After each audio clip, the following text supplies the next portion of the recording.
அன்புக்கினிய சகோதரர்களே, பெரியோர்களே, தாய்மார்களே, வணிக நண்பர்களே, தேசிய தௌஹீத் கூட்டமைப்பு NTF ஜமாத்தின் பல்லாவர பேரவை சார்பாக வட்டி ஓர் வன்கொடுமை என்ற தொடர் பிரச்சாரத்தை தமிழகம் முழுவதும் இந்த பேரமைப்பு நடத்தி கொண்டிருக்கிறது. இன்னைக்கு இந்தியா முழுவதும் இந்த வட்டியால் பெரும் அவதிக்கும் அவஸ்தைக்கும் இந்த சமுதாய மக்கள் ஆளாகி கொண்டிருப்பதை நம்மால் பார்க்க முடிகிறது. குறிப்பாக இந்திய தேசம் முதல் இந்த குடிமக்கள் வரைக்கும் இந்த வட்டியினால் பெரும் அவஸ்தைக்கும் பெரும் துன்பத்திற்கும் துயரத்திற்கும் இந்த சமுதாய மக்கள் ஆட்கொண்டிருக்கிறார்கள். காரணம் என்ன கேட்டால், இப்படியாச்சும் இந்த சமுதாயத்தில் மேலே வந்துவிட வேண்டும் என்ற நோக்கத்திற்காக மனிதன் கடுமையாக உழைக்கிறான். தன்னுடைய குடும்ப தேவைக்காக அல்லும் பகலும் பாடுபடுகிறான். அப்படி பாடுபடக்கூடிய நேரத்தில் அவனுடைய பொருளாதார முன்னேற்றத்துக்காக வேண்டி சில நேரங்களில் போய் வட்டிக்கு போய் வாங்கிடுறாங்க. ஒரு வியாபாரி ஆகட்டும், ஒரு குடும்ப தலைவராகட்டும், ஒரு தொழில் நிறுவனமாகட்டும், தனிநபர் யாராக இருந்தாலும் நம்முடைய வளர்ச்சிக்காக நெருக்கடியான நேரத்திலும் ஒரு வட்டிக்கு போய் பொருளாதாரத்தை போய் ஒருத்தர்கிட்ட போய் வட்டிக்கு கடன் வாங்குகிறோம். இப்படி வட்டிக்கு கடன் வாங்கி நம்முடைய வாழ்வாதாரத்தை நம்முடைய தரத்தை உயர்த்த நினச்சி அதனால் பல பேர் அதால பாதாளத்தில் விழுந்த சரித்திரத்தை தான் நம்மளால் பார்க்க முடியுது. நாம் உழைச்சி நாம் சேமித்த பணத்தில் இருந்து மேலே வர முடியும் என்பது நிதர்சனமான உண்மை.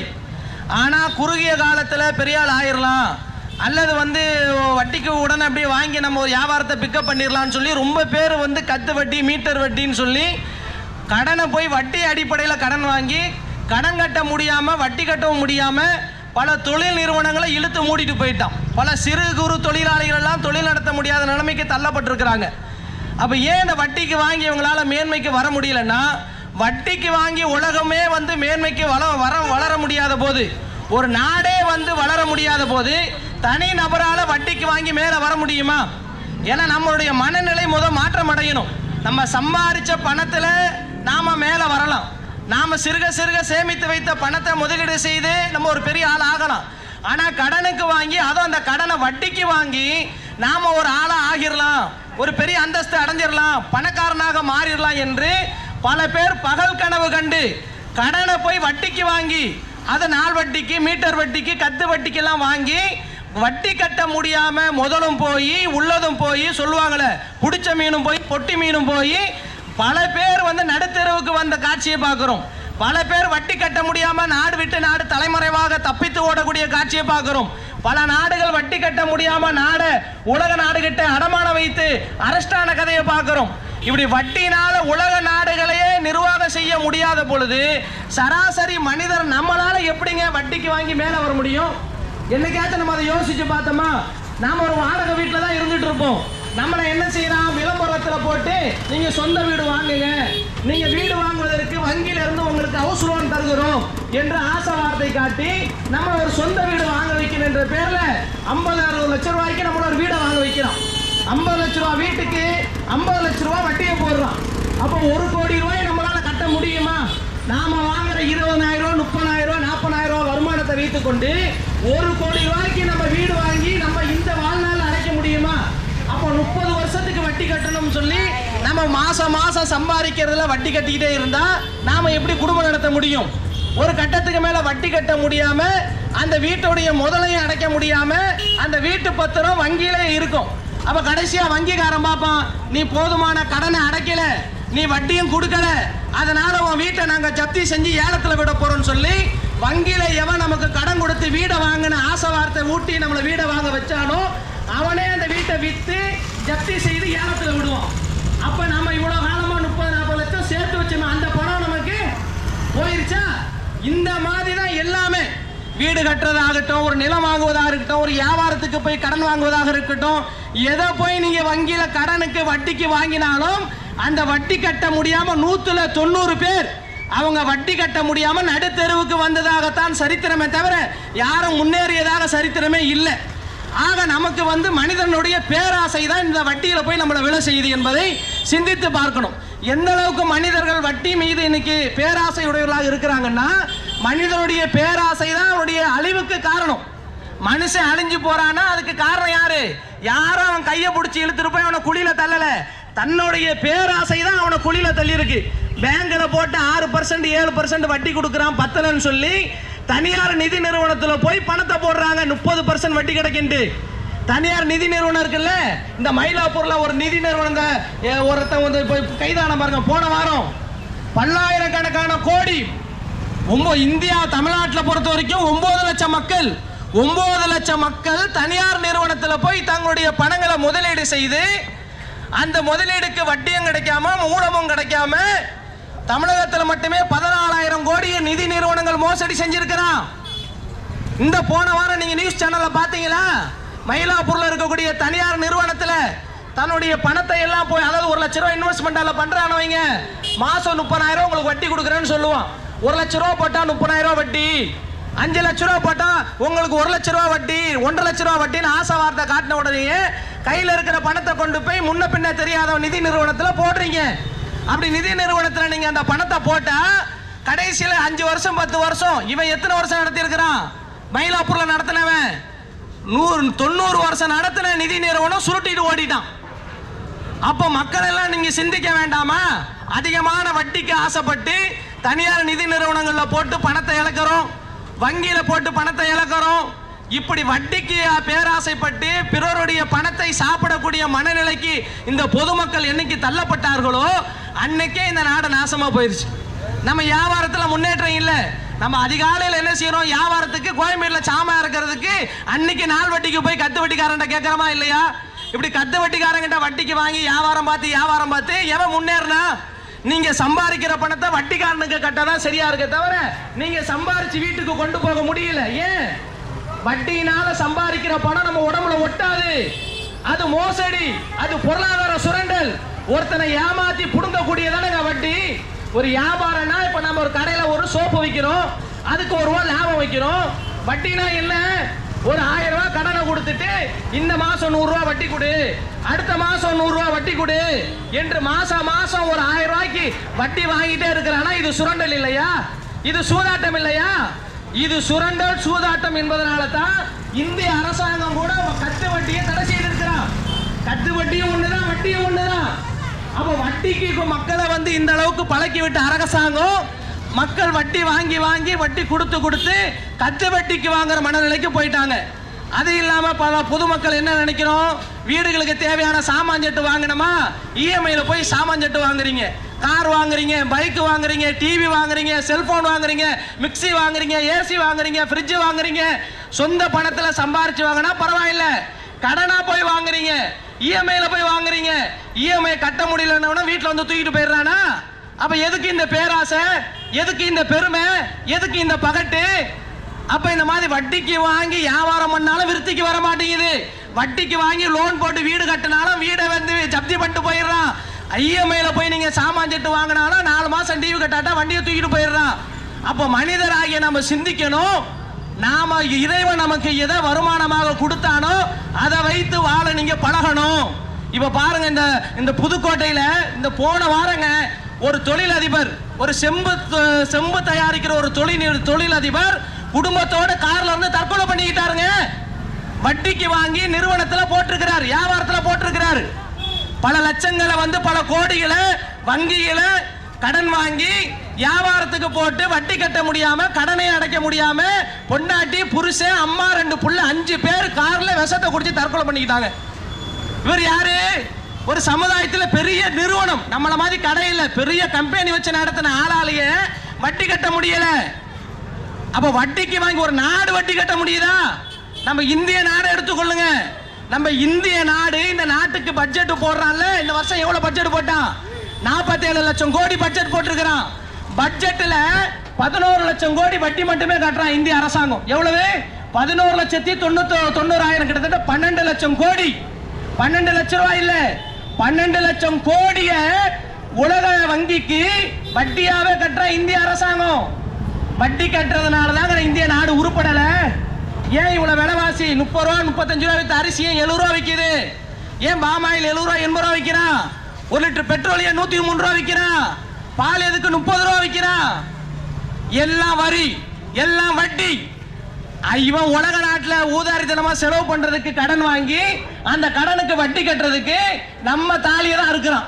நாம காலையில இருந்து சாயங்காலம் வரைக்கும் உழைச்சி களைச்சி சம்பாரிச்ச அந்த பணத்துல ஒரு கற்பூரம் வாங்குங்க அதுல வரி, ஒரு தீப்பெட்டி வாங்குங்க அதுக்கு வரி, ஒரு பிளேடு வாங்குங்க அதுக்கு வரி, ஒரு சோப்பு வாங்குங்க அதுக்கு வரி, ஒரு அரிசி வாங்கினா வரி, பருப்பு வாங்கினா வரி, எண்ணெய் வாங்கினா வரி, டீ தூள் வாங்கினா வரி, நடந்தா வரி, ஓடுனா வரி, உட்கார்ந்தா வரி, எதுக்கு எடுத்தாலும் அந்த நாட்டில் வரி. வரி கட்டுறான். அந்த வரி நம்ம பணம் தான் வரியா போகுது. வரியும் புடுங்குறான். அந்த உலக நாடுக்கு வங்கி கட்ட உங்ககிட்ட வட்டி கட்டவும் காசை புடுங்குறான். அதனாலதாங்க 55 ரூபா விற்க வேண்டிய பெட்ரோல் 100 ரூபா விற்குது. ஏன் 100 ரூபா பெட்ரோல் விற்கிறான்? இன்னைக்கு ஒரு கச்சா எண்ணெய் ஒரு பேரலுடைய ரேட்டு $70 தான். $70 ஒரு பேரல் வாங்கிறான். ஆனா பெட்ரோல் எவ்வளவு விற்கிறான்? 103 ரூபா விற்கிறான். நியாயமா பார்த்தா 60 ரூபா தான் பெட்ரோல் விற்கணும். எல்லா வரியும் போட்டா கூட 60 ரூபா விற்க வேண்டிய பெட்ரோல் 103 ரூபா விற்கிறான். ஏன் விற்கிறான்? வரி. உலக நாடுக்கு இந்திய அரசாங்கம் கட்ட வேண்டிய வட்டி. ஏன் இவ்வளவு விலைவாசி விற்குது? ஏன் இவ்வளவு வறட்சி? ஏன் இவ்வளவு வறுமை? ஏன் இவ்வளவு விலையில்லா திண்டாட்டம், வேலையில்லா திண்டாட்டம்? எதனால? இந்த நாடு உலக வங்கிக்கு வட்டி கட்டுறதுனால, அந்த வட்டி பணத்தை நம்ம தலையில கொண்டு வந்து வைக்கிறதுனால தாங்க இவ்வளவு விலைவாசி. ஒரு 500 ரூபா சம்பாரிச்சா குடும்பம் நடத்த முடியுதா? 1000 ரூபா சம்பாரிச்சா கூட குடும்பம் நடத்த முடியல. ஏன்? எதை வாங்கினாலும் வேலை, எதை தொட்டாலும் வேலை. ஒரு சாமான் வாங்க முடியல, ஒரு வீட்டுக்கு ஒரு மாசம் மளிகை சாமான் வாங்கி போட முடியல. இவ்வளவு விலைவாசி உயர்வுக்கு காரணம் இந்த வட்டி. ஒரு நாடு வட்டி கட்டுறதுனால தான் ஒரு நாளைக்கு மட்டுமே இந்திய அரசாங்கம் 3300 கோடி வட்டி கட்டுறான். ஒரு நாளைக்கு 3300 கோடி. நம்ம தமிழ்நாடு ஒரு நாளைக்கு எவ்வளவு வட்டி கட்டுறான் தெரியுமா? நம்ம தமிழ்நாடு ஒரு நாளைக்கு 175 கோடி கட்டுறாங்க. 175 ரூபாய் இல்ல, 175 கோடி நம்ம தமிழ்நாடு கவர்மெண்ட் ஒரு நாளைக்கு வட்டி கட்டுறான். இந்திய அரசாங்கம் 3300 கோடி வட்டி கட்டுறான். இப்படி வட்டி வட்டி கட்டினா அந்த நாடு எப்படி உருப்படும்? அர்ஜென்டினா நாடு என்னாச்சு? அவன் நாட்டை மேன்மைப்படுத்துறேன், நாட்டில் நிர்வாகம் பண்றேன்னு கடன் வாங்கின அர்ஜென்டினா நாட்டுக்காரன் கடனை வாங்கி வட்டி கட்ட முடியாம அந்த நாட்டோடைய பிரதமர் நைட்டோட நைட்டா பிளேன் ஏறி அந்த நாட்டை விட்டு தப்பிச்சு ஓடுனா. எந்த நாடுமே வட்டிக்கு வாங்கி முன்னேறாது. வட்டிக்கு வாங்கி குடும்ப விருத்திக்கு வராது. ஒரு சமுதாய விருத்திக்கு வர முடியாது. வட்டியை கைவிடுங்க. நாம சம்பாதிச்ச முதல்ல இருந்து வியாபாரம் பாருங்க. நாம சேமித்த பணத்துல இருந்து நமக்கு வீட்டுக்கு தேவையான சாமான வாங்குங்க. வட்டிக்கு வாங்கி கடனுக்கு வாங்கி கடனை அடைச்சிடலாம், வட்டி அழிச்சிடலாம்னா நீங்க வட்டியை கொடுக்க முடியாது. இஸ்லாம் தெல்ல தெளிவாக சொல்கிறது. திருமறை குர்ஆன், யமஹக்குல்லாஹு ரிபா வ யுர்பி ஸதகாத். அல்லாஹ் வட்டி அழிக்கின்றான், தான தர்மத்தை வளர செய்கிறான். வட்டிக்கு வாங்கினா அது விருத்திக்கு வராது. அது ஒருத்தருடைய வயிற்றெரிச்சல் இல்லையா? வட்டிக்கு கொடுக்கிறோம், யாராச்சும் மன மகிழ்ச்சியோட கொடுக்கிறோமா? வயிறறிஞ்சு கொடுக்கிறோம், மனம் விரும்பி கொடுக்கிறோம், ஆதங்கத்தோட கொடுக்கிறோம். அநியாயமா 1 லட்சம் வாங்கின கடனுக்கு இவ்வளவு வட்டியை போடுறானே சாபமிட்டு கொடுக்குறீங்க. வட்டிக்கு வாங்கி தின்றவெல்லாம் மனித மிருகங்கள். இந்த மனித மிருகங்கள் ஒட்டுமொத்த மனிதர்களுடைய ரத்தத்தை குடிக்கக்கூடிய இவர்களை ஓரங்கட்டுங்க. நீங்க வட்டிக்கு வாங்கி தொழில் செய்வதை நிறுத்துங்க. வட்டிக்கு வாங்காம நம்மளால தொழில் செய்ய முடியும், வட்டிக்கு வாங்காம நம்மளால குடும்பம் நடத்த முடியும். ஆனா நம்மள இன்னைக்கு சமூகத்துல விளம்பரத்துல பல பேர் நம்மள பேராசையை நமக்கு ஊட்டிட்டான். வண்டியில போனாதான் கௌரவம், காரு வச்சிருந்தாதான் மதிப்பு, மாடி வீட்டில் குடியிருந்தாதான் கௌரவம் என்று சொல்லி போலியான மரியாதையை இந்த சமூகத்தில் பெறுவதற்காக வேண்டி நம்மளை போய் இன்னைக்கு கடனுக்கு வட்டிக்கு வாங்குற நிலைமையில தள்ளி இருக்கிறான் இந்த அரசாங்கம், இந்த போலி நிறுவனங்கள், இந்த கார்பரேட் நிறுவனங்கள். பொதுமக்களாகிய நாம என்ன சிந்திக்கணும்?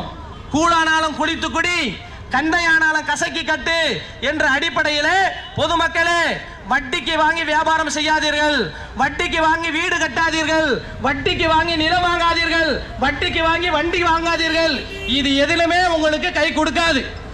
வட்டிக்கு வாங்கினவர்கள் மண்ணை கவியதாக தான் சரித்திரமே தவிர வட்டிக்கு வாங்கி முன்னேறியதாக யாருமே நீங்க பார்க்கவே முடியாது.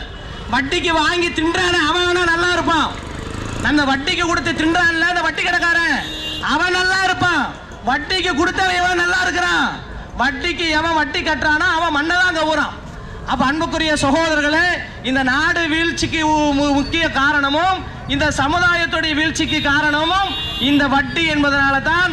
எதெல்லாம் மனித குலத்துக்கு தீங்கு விளைக்குமோ, எதெல்லாம் மனித குலத்திற்கு கேடு விளைவிக்குமோ அதையெல்லாம் இஸ்லாம் அடிப்படையிலே தடை செய்கிறது. இஸ்லாம் மனித குலத்துக்கு தீங்கு விளைக்கக்கூடிய மதுவை தடை செய்கிறது, சூதை தடை செய்கிறது, அதுபோல இந்த வட்டியும் தடை செய்கிறது. அப்ப மனிதனுக்கு எதெல்லாம் தீங்கும் கேடும் விளைவிக்குமோ எல்லாத்தையும் இஸ்லாம் தடை செய்கிறது. அந்த அடிப்படையில் வட்டி என்பது ஒரு பொருளாதார சுரண்டல், அது ஒரு மோசடி, அது ஒரு சூதாட்டம். ஒரு மனிதனை சுரண்டி ஒரு மனிதன் வாழக்கூடியதை இஸ்லாம் ஏற்றுக்கொள்ளாது. ஆக வட்டிக்கு வாங்குவது ஹராம், வட்டிக்கு கொடுப்பது ஹராம் என்பதை முஸ்லிம்களை நீங்க புரிந்து கொள்ளுங்க. பிற சமுதாயத்திற்கு இது தவறுன்னு சுட்டி காட்டக்கூடிய நாம முஸ்லிம்கள் இதுல ஈடுபடாம இருக்கிறாங்களா? முஸ்லிம்கள் தான் இன்னைக்கு வட்டிக்கு போய் இன்னைக்கு கடையை டெவலப் பண்றேன்னு சொல்லி பேங்க்ல கடன் வாங்குறீங்க, வாகனங்கள் வாங்குவதற்கு கடன் வாங்குறீங்க, இஎம்ஐல போய் சாமான் வாங்குறீங்க, எல்லாம் வட்டிக்கு. முஸ்லீம் 5 வேளை தொழுகிறாரு, நோன்பு வைப்பாரு, ஹஜ்ஜுக்கு போயிட்டு வருவாரு, வட்டிக்கு போய் சாமான் வாங்குறாரு கடையில. வட்டிக்கு போய் ஹவுஸ் லோன் போட்டு ஹவுஸ் லோன் எடுத்துட்டு வந்து வீடை கட்டுறாரு. அப்ப நீ உண்மையாகவே அல்லாஹ்வை பயந்து இருந்தா, அல்லாஹ்வை வணங்கக்கூடியவனாக இருந்தா, பள்ளிவாசலுக்கு 5 வேளை தொழுகக்கூடியவனாக இருந்தா, இப்படி வட்டி அடிப்படையிலான ஒரு வியாபாரத்தை நீ பாப்பியா? மறுமையில உனக்கு நரகத்துல கொண்டு போய் தள்ளுமே, அந்த பயம் வேண்டாமா? நபிகள் நாயகம் என்ன சொன்னார்கள்? ஆக்கில ரிபாவ மூக்கிலஹுவ காத்திபஹுவ ஷாஹிதைஹி, வட்டியை உண்பவன், உண்ண கொடுப்பவன், அதற்கு கணக்கு எழுதுபவன், அதற்கு சாட்சியா இருப்பவன் பாவத்துல சரிப்பங்க என்று சொன்னார்களே நாயகர் ஸல்லல்லாஹு அலைஹி வஸல்லம். அப்ப முஸ்லிமாக இருந்து கொண்டு வட்டிக்கு போய் நீங்க வண்டி எடுக்கிறீங்க, லோன் போட்டு வீடு கட்டுறீங்க, லோனுக்கு வாங்கி பிள்ளைங்களை படிக்க வைக்கிறீங்க. அப்ப அதுல ஹராம்னு உங்களுக்கு தெரியாதா? எதை அல்லாஹ் ஹராமாக்கி இருக்கிறானா அல்லாஹ் அதுல பரக்கத்து செய்வானா?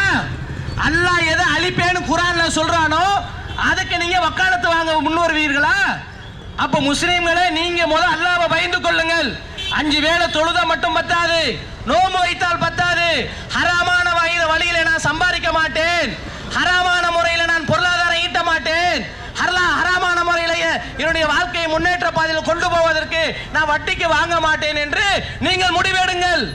நபிகள் நாயகம் ஸல்லல்லாஹு அலைஹி வஸல்லம் எவ்வளவு வறுமையில வாழ்ந்தாங்க, சஹாபாக்கள் எவ்வளவு வறுமையில இருந்தாங்க. அவங்க இந்த மாதிரி தான் வட்டிக்கு வாங்கினாங்களா? வட்டி கொடுக்கிறேன் அவன் கதை வேற. வட்டி வாங்கி தின்றானே அவனை இஸ்லாம் கடுமையா கண்டிக்கிற, அவன் நிரந்தர நரகவாசின்னு சொல்லுது. வட்டி கொடுக்கறிய, வட்டி கட்டுறிய, முஸ்லிமாக இருந்து கொண்டு வியாபாரத்துக்கு தாங்க வாங்குற, என்ன பண்றதுங்கன்னு சொல்லி வட்டிக்கு வாங்கி வியாபாரத்தை முதலீடு செய்யக்கூடிய வியாபாரிகளே, வட்டிக்கு வாங்கி வீடு கட்டக்கூடிய முஸ்லிம்களே, வட்டிக்கு வாங்கி 2 வீலர் கார் வாங்கக்கூடிய முஸ்லிம்களே, அதுல உங்களுக்கு பரக்கத்து செய்யப்படாது. இது என்னுடைய சொல்லல்ல, அல்லாஹ்வுடைய சொல்லு, ரசூலுடைய சொல்லு. யார் ஹராமான முறையில பொருளாதாரம் ஈட்டுகிறானோ அவனுக்கு அல்லாஹ் பரக்கத்து செய்ய மாட்டான். நபிகள் நாயகத்துடைய எச்சரிக்கை. அப்போ இந்த உலகத்தை, மனித குலத்தை கெடுக்க வந்த இந்த நாசமத்து போன வட்டியை ஒழிக்க பாடுபடக்கூடிய முஸ்லிம்களாக இருந்து கொண்டு இந்த வட்டிக்கு நாம துணை போகலாமா? இந்த வட்டி எதிர்க்கக்கூடியதுல முஸ்லிம்கள் முன்னிலை வகிக்க வேண்டுமா இல்லையா? அப்ப அன்புக்குரிய சகோதரர்களே, அப்போ நீங்க கேட்கலாம், அப்ப நாங்க கஷ்டப்படும் பொழுது எங்களுக்கு யாருக்கு பொருளாதாரம் கொடுத்து உதவுறாங்கன்னு? யாருமே நமக்கு உதவி செய்ய வரல என்பதற்காக வேண்டி நாம டாஸ்மாக் கடை நடத்தலாமா? அப்ப விபச்சார விடுதி நடத்தலாமா? யாருமே எனக்கு உதவிக்கு வரலங்க, அதனால ஹராமா சம்பாதிக்க போறேன்னு ஒரு முஸ்லீம் சொல்லலாமா? உனக்கு வறுமை இருந்தாலும் கஷ்டம் இருந்தாலும் ஹராமான முறையில நீ சம்பாதிக்க கூடாது, இஸ்லாம் தடுக்குது. அப்படி வறுமை இருந்தா கஷ்டம் இருந்தால் அதை நீ சகித்து கொண்டால் உனக்கு மறுமையில கூலி உண்டு என்ற நம்பிக்கை உடைய முஸ்லீமே இப்படி வட்டிக்கு வாங்கி தொழில் பார்த்தால் என்ன நியாயம்? வட்டிக்கு வாங்கி வீடு கட்டினால் என்ன நியாயம்? நீ அந்த வறுமையை சகித்து கொண்டால், அந்த கஷ்டத்தை பொறுத்து கொண்டால் நாளை மறுமையில் அல்லாஹ் உனக்கு கூலி தருவான் என்று உங்களுக்கு போதிக்கப்படுகிறதா இல்லையா? உங்களுடைய ஒவ்வொரு சிரமத்திற்கு அல்லாஹ் மறுமையில உங்களுக்கு தரஜாவை உயர்த்துவான் என்று நபிகள் நாயகம் சொன்னார்களா இல்லையா?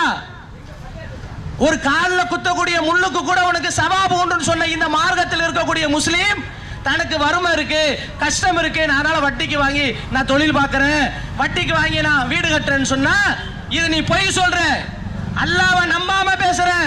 ஒரு உண்மையான முஸ்லீம், அல்லாஹ்வை நம்பக்கூடியவன், நபியை நேசிக்கக்கூடியவன் யாராக இருந்தாலும் வட்டிக்கு துணை போக மாட்டான். நபியை விட நீங்க எல்லாம் கஷ்டப்பட்டுட்டீங்களா? சஹாபாக்களை விட நாம எல்லாம் கஷ்டப்பட்டுட்டோமா? ஒருவேளை உணவு இல்லாம நபித்தோழர்கள் பள்ளிவாசல்ல சுருண்டு கிடக்கலையா? எங்க வீட்டுல 3 மாசம் ஆயும் அடுப்பு எரிக்கலன்னு நபித்தோழர்கள் சொன்னார்களே, ரசூலுல்லாஹ் வீட்டுல 3 மாசம் ஆயும் அடுப்பு எரிக்கலன்னு.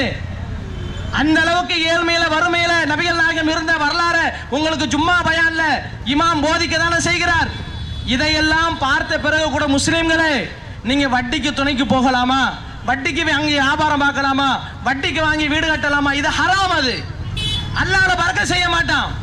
அப்போ அல்லாவை பயந்து இந்த ஹராமான தொழிலை விட்டு வெளியேறுங்கள். அப்பொழுதுதான் அல்லாஹ் உங்களுடைய வருமானத்தில் பரக்கத்தை செய்வான். முஸ்லீம்கள் வட்டியோடைய நிழல்ல இல்லாம சொந்த உழைப்பை கொண்டு வாழ்ந்தால்தான் பிற சமுதாயத்திற்கு நாம் ஒரு முன்னோடியாக இருக்க முடியும். இப்போ நாம் போய் ஒருத்தர் பிற சகோதரர்கிட்ட இந்த பிரச்சாரத்தை சொன்னால் என்ன சொல்லுவாங்க? பாய் முஸ்லீம்கள் நீங்கள் கரெக்டாக இருக்கிறீங்களா, நீங்கள் முதல் வட்டிக்கு வாங்காமல் இருக்கிறா நம்மளை பார்த்து கேட்பாங்க. அப்போ இந்த சமுதாயத்திற்கு ஒரு தீமையை தடுக்க கடமைப்பட்ட முஸ்லீமு அந்த தீமையை செய்தால் இந்த சமுதாயத்தை யார் நெறிப்படுத்துவது? இந்த தீமையை மக்களுக்கு யார் சுட்டி காட்டுவது? உலகமே சேர்ந்து வட்டியை நியாயம் சொன்னாலும் அதை தவறுன்னு சொல்லக்கூடிய முஸ்லீம் அதை சரியை காணவா, அதை தப்புன்னு பார்க்குறவன் அதை விட்டு விலகி இருக்கணுமா இல்லையா? இப்போ எல்லாருமே குடிக்கிறாங்க, நாட்டில் எல்லாருமே குடிக்கிறான், அதுக்காண்டி முஸ்லீம் குடிக்கிறான்னு சொல்ல முடியுமா? முஸ்லீம்களை நீங்கள் குடிங்கன்னு சொல்ல முடியுமா? எல்லாரும் சூதாடுறான், எல்லாருமே சினிமா பார்க்குறான், முஸ்லீம்கள் நீங்கள் எல்லாருமே சினிமா பாருங்க சொல்ல முடியுமா? அப்போ முஸ்லீம் ஆகிய நாம எல்லாருமே இந்த தீமையை விட்டு விலகி இருக்க வேண்டும். இந்த தீமையை குறித்து பொதுமக்களுக்கு எச்சரிக்க வேண்டும். அப்பொழுதுதான் இந்த இஸ்லாமிய மார்க்கத்துடைய உண்மையான போதனை அந்த மக்களை சென்றடையும். மக்களை நெறிப்படுத்த கடமைப்பட்ட இஸ்லாமிய சமுதாயம் இந்த தீமையிலிருந்து விடுபட வேண்டும். வட்டியை குறித்து பொதுமக்களுக்கு விழிப்புணர்வு ஏற்படுத்த வேண்டும். ஏன்னா அந்த வட்டியினால பல குடும்பங்கள் கொலைக்கு தூக்கில் தொங்குறான், விஷத்தை குடிச்சு சாகுறான், கலெக்டர் ஆபீஸில் போய் தீ குளிக்கிறான். இவ்வளோ கொடுமைக்கு காரணம் இந்த வட்டி, இந்த கட்டு வட்டி. இந்திய அரசாங்கம் தடை செய்த இந்த கட்டு வட்டி எல்லாம் மனித சமுதாயத்திற்கு கேடு விளைவிக்கும் என்பதை மக்களுக்கு உறக்க சொல்ல கடமைப்பட்ட இஸ்லாமிய சமுதாயமே இந்த வட்டி என்னும் தீமையில இருந்து நீ முதல்ல விடுபடு. அதுக்கு பிறகு இந்த சமுதாயத்தை இது தீமை என்று சொல்லி அவர்களுக்கு நீ வழிகாட்டு என்று கூறிக்கொண்டவனாக எங்கள் பிரச்சாரத்தை நாங்கள் நிறைவு செய்து கொள்கிறோம். எல்லா புகழும் ஏக இறைவன் ஒருவனுக்கு.